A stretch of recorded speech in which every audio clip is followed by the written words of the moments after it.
പേര് ജുവൽ മേരി ജിജോ. 2ാം ക്ലാസ്സിൽ പഠിക്കുന്നു. Nirmalagiri LP school Vellarikkundu. കൊച്ചേട്ടൻ്റെ കത്ത്.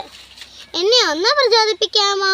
സ്നേഹമുള്ള DCL കൂട്ടുകാരെ, അതിൽ ഒരു IT കമ്പനി ഉദ്യോഗസ്ഥനായിരുന്നു. സോഷ്യൽ മീഡിയയിലൂടെ വരുന്ന മോട്ടിവേഷൻ ക്ലാസ്സുകൾ കേൾക്കുകയാണ് അയാളുടെ ഇഷ്ട ഹോബി. പ്രചോദനാത്മകമായ പ്രസംഗങ്ങൾ കേൾക്കുമ്പോൾ അയാൾ പ്രചോദിതനാകും. എല്ലാ കാര്യങ്ങളും ആവേശത്തോടെ ചെയ്യും. സ്വന്തം കഴിവുകളിൽ വിശ്വസിക്കാൻ പ്രസംഗകർ പറയുമ്പോൾ സ്വന്തം കഴിവുകളിൽ വിശ്വസിക്കാൻ അയാൾക്ക് തോന്നും. സ്വന്തം കുറവുകൾ അംഗീകരിക്കാൻ മോട്ടിവേഷൻ സ്പീക്കർ ആവശ്യപ്പെടുമ്പോൾ അയാൾക്ക് സ്വന്തം കുറവുകൾ വലിയ പ്രശ്നമായി തോന്നില്ല. കുറേ നേരത്തേക്ക് അയാൾ സന്തോഷവാനായിരിക്കും. മനുഷ്യൻ എന്ന മഹാത്ഭുതത്തെ ദൈവം എത്ര വിസ്മയകരമായാണ് സൃഷ്ടിച്ചിരിക്കുന്നത് തന്നെയും തന്നിൽ ഇത്രയേറെ കഴിവുകൾ തന്ന ദൈവം എത്ര നല്ലവനാണെന്നും അയാൾ നിർത്താതെ കൂട്ടുകാരോട് പ്രസംഗിക്കും. എന്നാൽ ഏതാനും മണിക്കൂറുകൾ കഴിയുമ്പോൾ അയാളുടെ ചാർജ് തീരും. അയാൾക്ക് മടുപ്പാകും, പ്രചോദനം കുറയും. അയാൾ മനസ്സ് തളർന്ന് ഉന്മേഷം നഷ്ടപ്പെട്ടവനാകും. ഒരു ദിവസം അയാൾ തൻ്റെ 4-5 കൂട്ടുകാരെ വിളിച്ചുകൂട്ടി. അവരോട് തൻ്റെ മാനസിക സംഘർഷങ്ങൾ പങ്കുവച്ചു. താൻ വല്ലാതെ മടുത്തു എന്നും ഈ ജോലി മാത്രമല്ല, ഈ മൊരിഞ്ഞ ജീവിതം പോലും തുടരാൻ താല്പര്യമില്ലെന്നും അയാൾ പറഞ്ഞു. തൻ്റെ കൂട്ടുകാരോട് തന്നെ ഒന്ന് പ്രചോദിപ്പിക്കാൻ അയാൾ അപേക്ഷിച്ചു. എന്നെ വീണ്ടും വീണ്ടും പ്രചോദിപ്പിക്കൂ എന്നയാൾ കൊഞ്ചിക്കൊണ്ടേയിരുന്നു. ഉടനെ തന്നെ അയാളുടെ കൂട്ടുകാർ എല്ലാവരും കൂടി അതിൽ മാന്യനാണ്, മിടുക്കനാണ്, മഹാനാണ് തുടങ്ങി അയാളുടെ നിരവധി നന്മകളെയും പറയാൻ തുടങ്ങി. അയാൾക്ക് വലിയ സന്തോഷമായി. അപ്പോൾ കൂട്ടത്തിൽ ഒരാൾ എണീറ്റ് പറഞ്ഞു, അതുൽ, ഈ മനോഭാവം മാറ്റണം.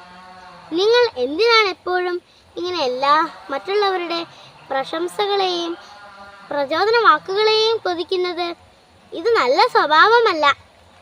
കാരണം എപ്പോഴും നമ്മുടെ ചുറ്റും നമ്മെ പ്രചോദിപ്പിക്കാൻ ആരും ഉണ്ടാവണമെന്നില്ല. പരിഹാരം ഒന്നേയുള്ളൂ, സ്വയം പ്രചോദിപ്പിക്കുക.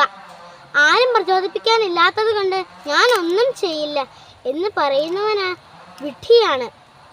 കാരണം നമ്മൾ നന്നാകണമെന്നതും നമ്മൾ വിജയിക്കണമെന്നതും മറ്റാരുടെയും അത്യാവശ്യമല്ല, നമ്മുടെ മാത്രം ലക്ഷ്യമാണ്. കൂട്ടുകാരെ, നമ്മിൽ പലരും ഇങ്ങനെയല്ലേ?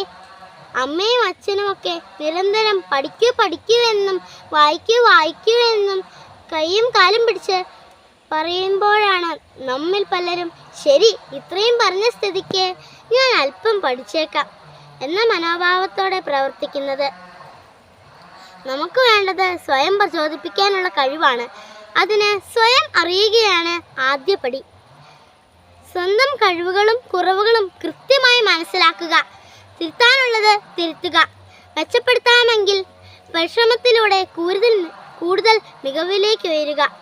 എത്ര പരിശ്രമിച്ചാലും മാറ്റാൻ കഴിയാത്ത കാര്യങ്ങൾ നമ്മുടെ വ്യക്തിത്വത്തിൻ്റെ തനിമയായി അംഗീകരിക്കുക.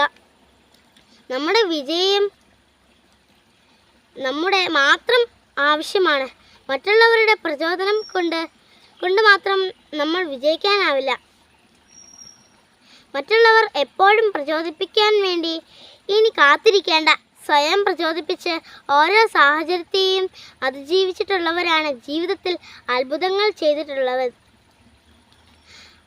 അതിനാൽ ആവേശത്തോടെ നമുക്ക് ജീവിതത്തെ ആശ്ലേഷിക്കാം, ആഹ്ലാദത്തോടെ അത്യധ്വാനം ചെയ്യാം, ആസ്വദിച്ച് വിജയിക്കാം, പരാജയങ്ങളെ വിജയകരമായി അംഗീകരിക്കാം. സസ്നേഹം, സ്വന്തം കൊച്ചേട്ടൻ.